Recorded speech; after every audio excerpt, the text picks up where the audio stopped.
En 1955, Howard Hawks, l'un des plus grands réalisateurs d'Hollywood, décide de raconter la construction d'une pyramide, mais pas seulement à l'écran, il veut la bâtir pour de vrai en plein désert égyptien. C'est le début d'un tournage titanesque, un pari fou et un échec monumental. Aujourd'hui, on revient sur la terre des pharaons, un film souvent oublié, parfois méprisé, mais absolument fascinant, qui a toute sa place sur cette chaîne. Le projet le plus démesuré d'un cinéaste pourtant connu pour sa simplicité.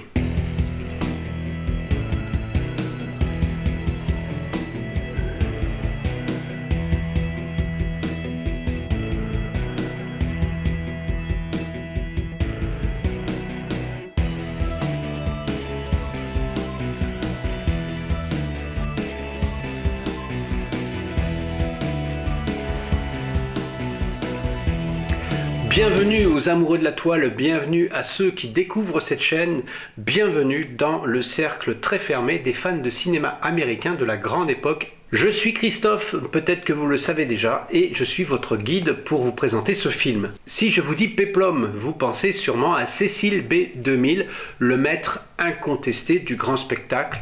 Alors, que vient faire Howard Hawks, le roi du western, du film noir, des comédies déjantées? Eh bien, dans cette galère égyptienne, la réponse, un ego à satisfaire, et puis un mélange de technologie et de pure compétition.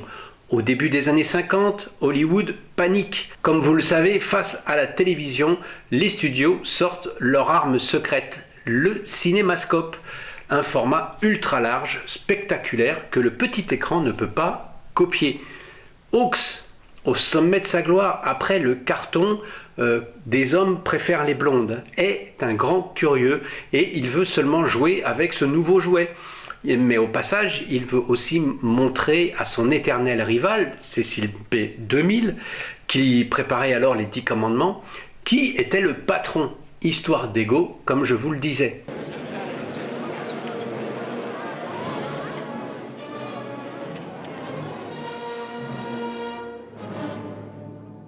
Petit rappel pour les retardataires, si vous adorez les histoires de coulisses de cinéma, n'oubliez pas de vous abonner et d'activer la petite cloche pour ne rien manquer de nos prochaines vidéos. Vous êtes nombreux à passer par On se fait une toile, à vous arrêter, à regarder, mais vous n'êtes pas encore assez nombreux à cliquer sur abonnement.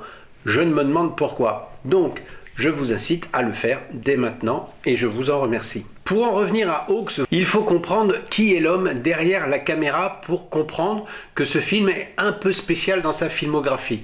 Hawks est un artisan, c'est un conteur. Il a tout fait. Le film de guerre avec Seuls les anges ont des ailes, la screwball comédie avec L'impossible Monsieur Bébé, le film de gangster avec Scarface, le film noir avec Le Grand Sommeil, le western avec La Rivière Rouge, les films d'aviation, les comédies musicales, bref, c'est un touche-à-tout. Chez lui, les héros sont souvent des professionnels, passionnés, qui font bien leur boulot, quelles que soient les circonstances, que ce soit des pilotes, des cow-boys, des journalistes, toujours en équipe, toujours efficace. Alors, quand il se lance dans la terre des pharaons, il veut simplement faire la même chose, mais à l'échelle du mythe, montrer un bâtisseur comme un héros de western, un homme qui travaille, commande, construit. Le seul problème, c'est que Hawks n'a pas la moindre idée de comment un pharaon est censé parler ou se comporter. Il l'avouera lui-même, il était complètement paumé. Son approche va donc être très pragmatique, presque documentaire. Il n'est pas intéressé par les complots de palais, mais par une question simple que tout le monde s'est déjà posée. Mais comment diable ont-ils fait pour construire ces pyramides? Et cette obsession pour la technique va devenir l'ADN du film, pour le meilleur comme pour le pire d'ailleurs.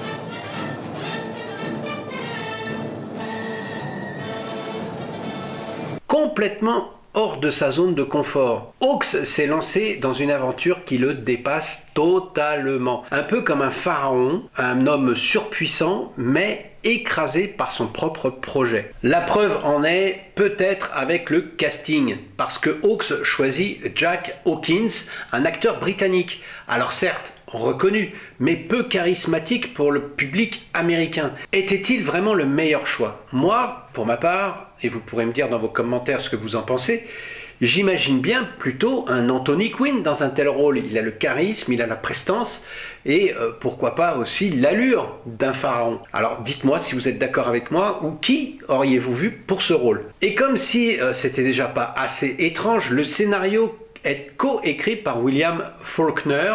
Nous en avons déjà parlé dans des précédentes vidéos. C'est le futur prix Nobel de littérature, un collaborateur régulier de Hawks. Ils ont déjà travaillé ensemble, notamment sur Le Grand Sommeil. Alors imaginez-le coincé dans un chalet de luxe en Suisse avec d'autres scénaristes pour pondre une histoire de pharaon. La consigne de Howard, c'est une simplicité brutale. Le pharaon se construit un trésor fabuleux, il passe 20 ans à construire son tombeau, mais il commet l'erreur de tomber amoureuse d'une femme, comment dire, je ne vais pas utiliser le mot que Hawks a utilisé lors de sa description, mais bon, vous comprenez tout de suite, ça commençait par un S, donc voilà. What are you trying to tell me? The Queen Nyla must die. No, Never. Look at me, Trenna. I'm afraid to. Afraid of what I see in your face. Look at me and choose. Either I am yours, and you help me, or I go on without you. Which is it to be? Faulkner finalement s'est vite désintéressé du projet, préférant de loin les bons vins français au dialogue antique. Sa contribution réelle est assez minime, mais voir son nom au générique reste l'un des clins d'œil les plus surréalistes de l'histoire du cinéma.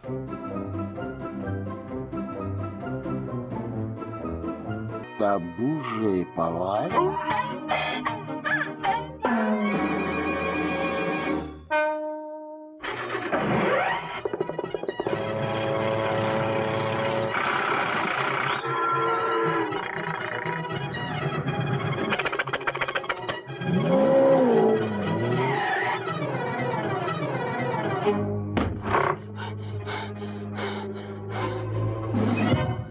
T'as fait bon voyage?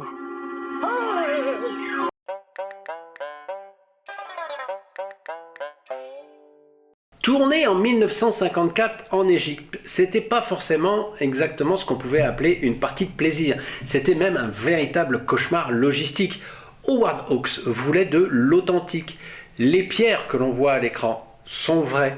Les ouvriers qui tirent les blocs, c'est vrai. Pas de maquette, pas de fond peint comme on a l'habitude à Hollywood dans ces années-là. Hawks veut filmer le travail, le vrai. Un choix noble mais ruineux. Certains plans nécessitent des centaines de prises. Les caméras en cinémascope s'enrayent sous la poussière. Le réalisateur passe ses journées à hurler sur 45 degrés et plus tard, il dira que tourner en Égypte fut la pire de ses décisions.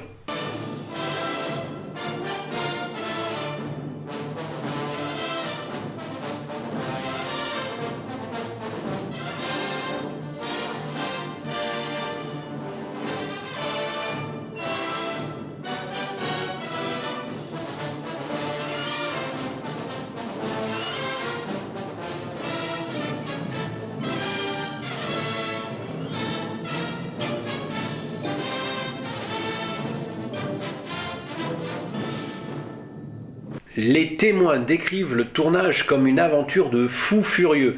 La chaleur était si forte qu'elle faisait fondre le maquillage. Le sable s'infiltrait absolument partout. Sur le plateau, personne ne parlait la même langue, créant une sorte de tour de Babel permanente. Les camions s'ensablaient, les douaniers étaient parano et les costumes infestés de puces. Et pour les scènes de construction, Hawks voulait du grandiose. Il a exigé des milliers de figurants, bien plus que Cecil B 2000. Warner Bros a fièrement annoncé jusqu'à 9800 extras dans une seule scène. La plupart étaient en fait des soldats prêtés par l'armée égyptienne. Le gouvernement s'est plié, on va dire, aux exigences de ce tournage. Le problème, c'est que ces soldats n'étaient pas des acteurs, ni même des figurants réellement. Pendant une scène où ils devaient tirer d'énormes blocs de pierre en mimant la souffrance, vous imaginez bien, eh bien, ils se sont mis à avancer en souriant, transformant la corvée en balade de santé. L'assistant réalisateur a dû leur hurler dessus pour qu'ils aient l'air d'en baver. Pire, un jour, excédés, 3 soldats se sont rebellés, obligeant Hawks et son équipe à les maîtriser physiquement pour éviter une mutinerie générale. Ce tournage était un vrai combat constant. Out of the mists of time, Out of the eternal sands, Out of the living rock. out of the soul and sinew of thousands upon thousands of men, it rises from the desert's floor as the mightiest monument ever erected to the glory of one man. L'un des moments les plus cultes du film, c'est évidemment la scène finale, le mécanisme de fermeture du tombeau qui se déclenche. Des tonnes de sable se déversent, faisant glisser d'énormes blocs de granit pour sceller la chambre funéraire à tout jamais. Le système est brillant, complexe et absolument terrifiant, mais il est presque entièrement inventé pour le film.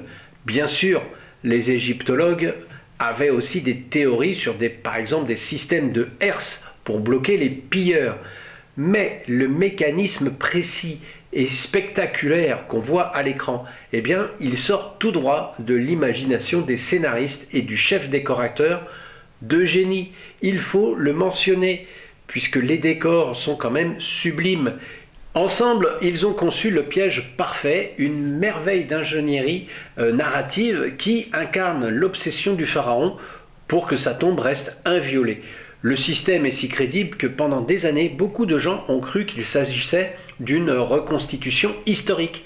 Et oui, c'est ça la magie du cinéma, créer une illusion si forte qu'elle devient une sorte de vérité. À la fin, où la reine avide se retrouve piégée pour l'éternité, est un chef-d'œuvre d'ironie rendu possible par cette invention géniale.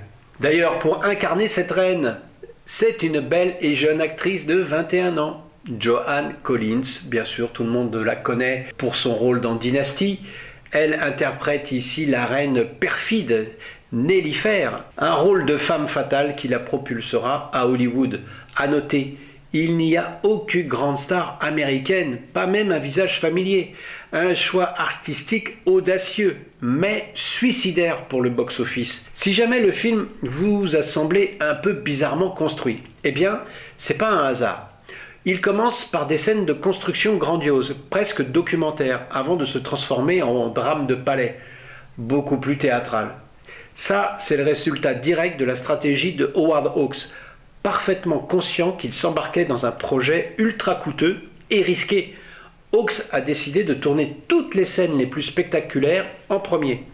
Son plan était simple, vous le comprenez, filmer les foules immenses et les chantiers monumentaux pour envoyer au plus vite des images époustouflantes au studio Warner.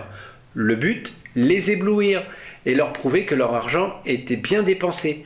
Sécuriser le budget pour la fin du film. Et ça a marché. Les pontes du studio étaient scotchées par la beauté des images. Ce n'est qu'après avoir mis en boîte le grand spectacle que Hawks s'est occupé des scènes d'intérieur et des dialogues. Mais cette méthode a eu un prix. Le film donne l'impression d'être coupé en deux. Une partie épique et une partie dramatique qui ont du mal à s'assembler. C'est le paradoxe d'un film dont la fabrication a complètement dicté la forme.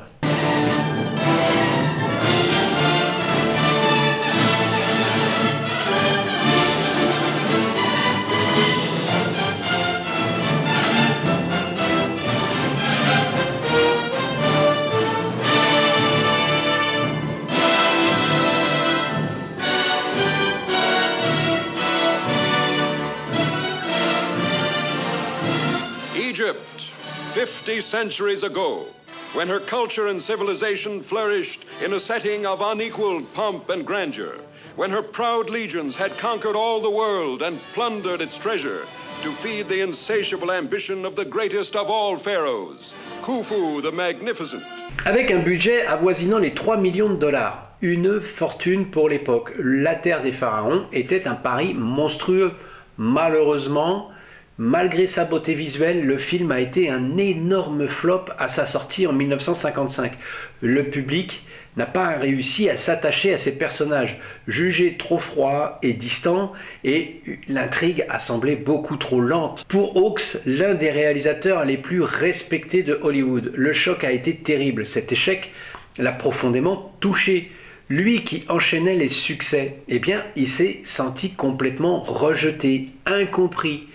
Le tournage l'avait complètement vidé, et le rejet du public a été, disons, le coup de grâce. Howard Hawks a pris une décision radicale, il a tout plaqué, il a fait une pause de près de 4 ans, la plus longue de sa carrière, et il a voyagé en Europe afin de se ressourcer et de se retrouver. Et c'est un homme complètement transformé qui reviendra en 1959 avec un film à l'opposé total de la démesure de son péplum. Rio Bravo, un chef-d'œuvre intimiste centré sur une poignée de personnages attachants, comme quoi il a fallu l'échec pharaonique de La Terre des Pharaons pour donner naissance au plus grand ou l'un des plus grands westerns de tous les temps. From every corner of the land came teeming multitudes of workers, and then slaves and generations of slaves to wrest the rock from the unyielding earth. While armies of wretched humanity suffered and died to haul their colossal burden across the desert to the river Nile for the final journey to the mighty ramps that flanked the pyramid. But while 3 million stones were being welded together by time and toil... Comble de l'ironie, pour un film tourné en grande partie sur place, La Terre des Pharaons a été interdit en Égypte peu après sa sortie. La raison est une controverse politique complètement inattendue. Le gouvernement égyptien de l'époque a considéré que la représentation d'un personnage était problématique. Il s'agit du personnage de Vassar, l'architecte du tombeau. C'est un homme brillant, le chef d'un peuple asservi, qui espère libérer grâce à une promesse faite par le pharaon, mais dans le contexte très tendu du Moyen-Orient des années 50. Cette figure d'étranger ingénieux, présenté comme le cerveau derrière la plus grande merveille du monde, a été très mal perçue. Donc le gouvernement de Nasser a jugé que cette représentation était d'une distorsion des faits historiques et donc a banni le film carrément de tous les écrans. Une preuve que même un grand péplum hollywoodien peut devenir un enjeu politique bien loin des intentions de départ de ses créateurs.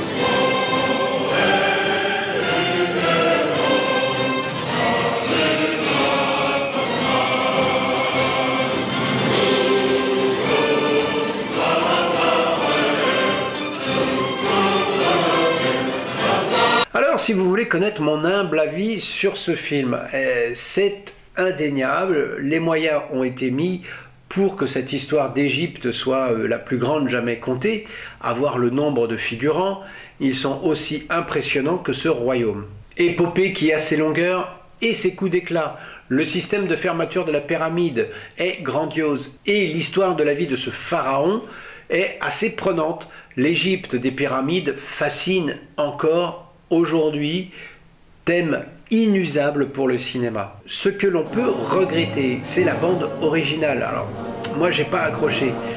Dès les premières images, ça martèle un rythme lourd et envahissant. C'est pénible même. C'était le style de l'époque. C'était appuyé, prétentieux, et pour moi, c'était même pas grandiose. Avec un sujet si ambitieux, il est difficile de retrouver les thèmes du cinéma de Hawks, mais on note quand même que le personnage féminin ont la belle part et qu'elle démontre tout un caractère bien trempé. And Khufu, the man who thought that he could conquer eternity.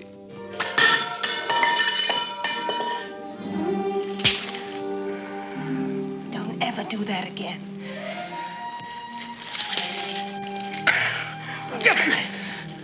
Ce sont les héroïnes de Hawks dans toute leur splendeur. Mais cela reste un film qui dénote quand même avec le reste de sa filmographie.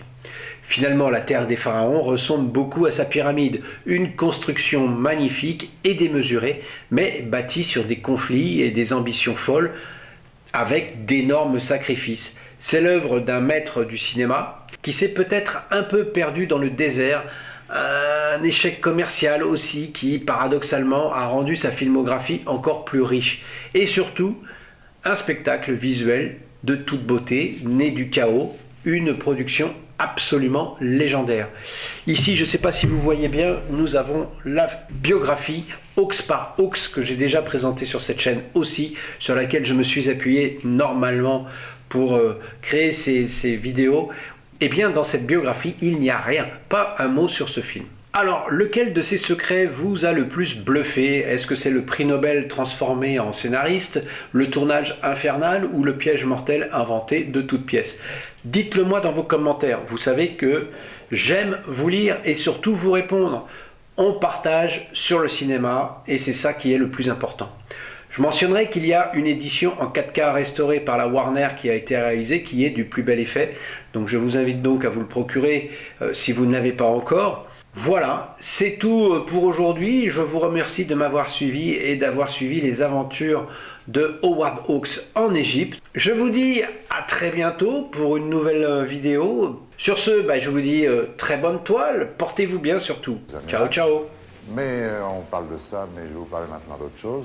Puisque le mois prochain sur cet écran, pour être très précis, le 16 mars, vous verrez un film de KPDP, film de Richard Thorpe, avec M. Stewart Granger, les temps grisonnantes, et James Mason dans Le prisonnier de Zanda, suivi d'un film.